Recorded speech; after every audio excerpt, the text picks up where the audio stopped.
Hi po! Welcome po dito sa aking channel. Ngayon po ay magluluto tayo ng sinaing na tulingan. Ayan po at nilagyan ko muna ng asin yung mga tulingan natin bago natin siya iluto. Nakapaggayat na rin po ako ng mga aromatics natin. Ayan, meron po ako dyan kaserola. Kung meron po kayong palayok, pwedeng nyo po itong ilagay yung mga bawang, sibuyas at luya. Yan pong kamyas ay hinati ko lang po yan sa gitna. At ayan po, naglagay po ako ng taba ng baboy. Dito po sa aming lugar, ang tawag po dyan ay tampaleng. Sa inyong lugar po, ano pong tawag po niyan sa inyo? Comment down below lang po. Ayan po, at nilayer ko rin po yung mga tulingan natin na naasinan ko na.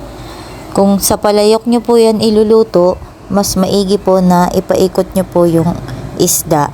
Para po kapag kumulo na yung ating sabaw, dadaan po siya sa gitna, papunta po dun sa ating mga isda.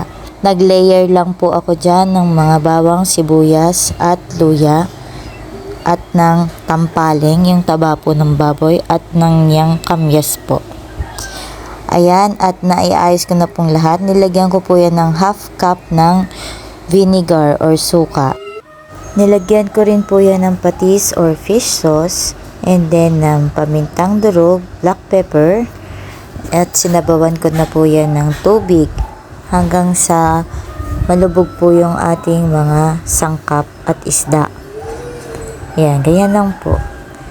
Tinakpan ko lang po yan, pagkatapos sinayaan ko pong kumulong maigi. Ayan, katulad po niyan, kulong-kulo na po yan. Yan, ganyan po dapat. Pagkatapos ay hihinaan ko po yung apoy. Medyo mahina lang po para mas slow cook yung ating tulingan. At yung iba nating mga sangka para mapakuluan po siya maigi. And this time po, ayan, kalahati na po yung sabaw. Nag-reduce na po siya. Nasa sa inyo na po yan. Kung lulutuin nyo pa po yan hanggang sa magmantika, mas masarap po yun. Ihinaan lang din po natin ulit yung apoy. Mahinang mahina lang po hanggang sa matuyo siya at magmantika. Try this and enjoy po!